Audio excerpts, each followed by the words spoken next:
तो let's see the question. यहाँ पे सवाल है magnetic moment that is spin only of octahedron complex having CFSE minus 0.8 delta and surrounded by weak field ligand can be। Okay, तो हमें यहाँ पे बताया गया है कि वो ऑक्टाहेड्रॉन कॉम्प्लेक्स है। ओके, और उसकी CFSE हमको कैलकुलेट करनी है। अब देखो, सबसे पहले तो CFSE क्या होती है? Crystal field stabilisation energy. Okay, और जब भी कोई ऑक्टाहेड्रल कॉम्प्लेक्स होता है तो वो इस तरह से 2 3 4 ओके, तो इस तरह से स्प्लिट होता है, हमें मालूम है। यहाँ पे जाएंगे 2 ऑर्बिटल और यहाँ पे लोअर स्टेट पे होंगे। ओके, इसको हम बोलते हैं EG, इसको बोलते हैं T2G। ओके, और ये उसकी होती है एवरेज। तो यहां से ये जो वैल्यू है, ये वैल्यू हो जाएगी 0.6 डेल्टा, जबकि ये वैल्यू हो जाएगी -0.4 डेल्टा, क्योंकि कम हो रही है। ओके, तो CFSE का हमका फार्मूला निकल के आता है, वो क्या होता है?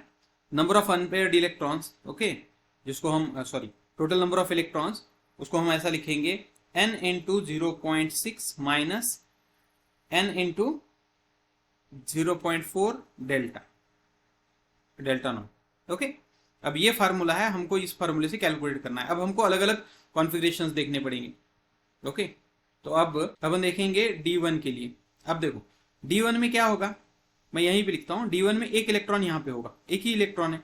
ओके, तो उसकी CFSE इस फार्मूले में रखे तो 0.6, यहाँ तो 0 है, तो ये पूरी वैल्यू बन गई 0, ये वैल्यू आ जाएगी -0.4 डेल्टा नॉट। ओके, दूसरा D2 के लिए। अब D2 में क्या होगा? 2 इलेक्ट्रॉन होंगे, यहाँ पे दूसरा इलेक्ट्रॉन भर दिया जाएगा। ओके, तो यहाँ पे भी ऊपर वाली वैल्यू 0 बन जाएगी, ये पूरी टर्म जो है वो 0 बन जाएगी, क्योंकि इलेक्ट्रॉन 0 है, यानी इक्वल टू 0। तो ये बन जाएगी -0.8 डेल्टा नॉट, जो उन्होंने बोला था। मतलब ये आंसर हो सकता है। ओके, D3 में देखा जाए। ओके, तो D3 में एक इलेक्ट्रॉन और यहाँ पे भर दिया जाएगा, तो ऊपर 0 है, तो ये आ जाएगा -1.2 डेल्टा नॉट। क्यों -1.2? क्योंकि ये वैल्यू 0 बन गई, 3 इंटू 0.4, तो 1.2 -1.2। ओके, फिर आ गया D4। D4 में क्या होगा? 1 2 3 और यहाँ पे होगा 4th इलेक्ट्रॉन। अब यहाँ पे क्या होगा? यहाँ पे वैल्यू आएगी 1, तो 1 इंटू 0.6, तो इसका वैल्यू आएगा 0.6 माइनस 3 इलेक्ट्रॉन है, तो ये आएगा -1.2, तो इसकी वैल्यू आएगी 0.6, लेकिन -0.6 delta not. Okay, then D5 अगर लिखे हम, D5 में क्या होगा? 1 2 3 4 5। अब D5 में ऊपर की वैल्यू क्या होगी? 2 इंटू 0.6, मतलब 1.2 माइनस 1.2, क्योंकि नीचे 0.4 इंटू 3 माइनस। ओके, तो ये हो जाएगी वैल्यू 0, तो ये भी नहीं है। अब D6 में देखो, अब D6 में 2 ऑप्शन है। ओके, मतलब तुम 6th इलेक्ट्रॉन कहाँ पे दोगे? अब इससे पहले भी D4 में क्या हो सकता था कि 4th इलेक्ट्रॉन यहाँ पे भी आ सकता था, लेकिन उन्होंने ये बोला हुआ है कि वीक फील्ड लिगैंड है।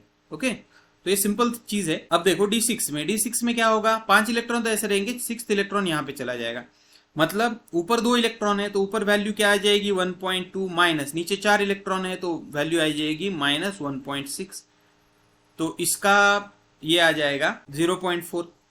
ओके, नेक्स्ट D7 है। D7 में क्या होगा? तो यहाँ पे फिर हो जाएंगे 2 इलेक्ट्रॉन्स, और यहाँ पे वैल्यू आएगी, ऊपर तो 2 ही है, तो वो आएगा 1.2 माइनस, नीचे कितने इलेक्ट्रॉन है? 5, तो ये वैल्यू आएगी -2.0, तो इसकी भी वैल्यू आएगी -0.8 डेल्टा नॉट। ओके, अब देखो, तो ये भी हमारा ऑप्शन हो सकता है, D2 एंड D3। अब D8 का अगर हम निकालें, तो D8 में क्या होगा? यहाँ पे आएगा। ओके, तो यहाँ पे आएगा, ऊपर आएगा 1.2 माइनस, नीचे 6 है, तो ये इसका मल्टीप्लीकेशन आएगा 2.4, इसका आएगा -1.2 डेल नॉट, तो ये भी हमारा ऑप्शन नहीं है। फिर D9 का अगर देखें हम, ओके, D9, तो D9 में देखो, नीचे 6 है, ऊपर यहाँ पे 1 आएगा, तो D9 में क्या होगा? ऊपर 3 है, तो 3 6 1.8 माइनस, नीचे 6 है, ये 2.4, तो इसकी वैल्यू आएगी 0.6 माइनस में, माइनस डेल्टा। और D10 का अगर हम देखें, तो ऊपर हो जाएंगे 10, मतलब ये वैल्यू क्या बन जाएगी? ऊपर है 2.4 माइनस, नीचे भी है 2.4, तो ये वैल्यू बन जाएगी 0। मतलब हमारे पास 2 ऑप्शन ऐसे आए, D2 और D7, जिसमें वैल्यू जो है CFSE की -0.8 आती है। तो अब हम इसके ऊपर से बोर मैग्नेटॉन या उसकी मैग्नेटिक मोमेंट निकालेंगे। अब देखो दो ऑप्शंस है, D2 में कितने इलेक्ट्रॉन है अनपेड, n की वैल्यू 2 है, तो रूट ऑफ हमको फार्मूला मालूम है n इंटू n प्लस 2, तो बस हम ये वैल्यू लिख दे तो यहाँ पे हमको 2 और 2 प्लस 4, तो ये वैल्यू आ जाएगी रूट ऑफ 8, जो यहाँ पे ऑप्शन है बी में।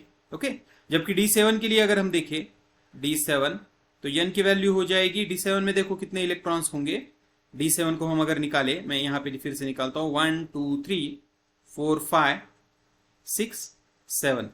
ओके, तो अनपेड इलेक्ट्रॉन कितने हो गए, 3, तो यहाँ पे 3 अनपेड इलेक्ट्रॉन है, तो रूट में वैल्यू रखो 3 into 3 plus 2 that is equal to root of 15, मतलब रूट 8 एंड रूट ऑफ 15 दोनों ऑप्शन हमारे पास है, तो c is the correct option. So hope you understood it well, best of luck.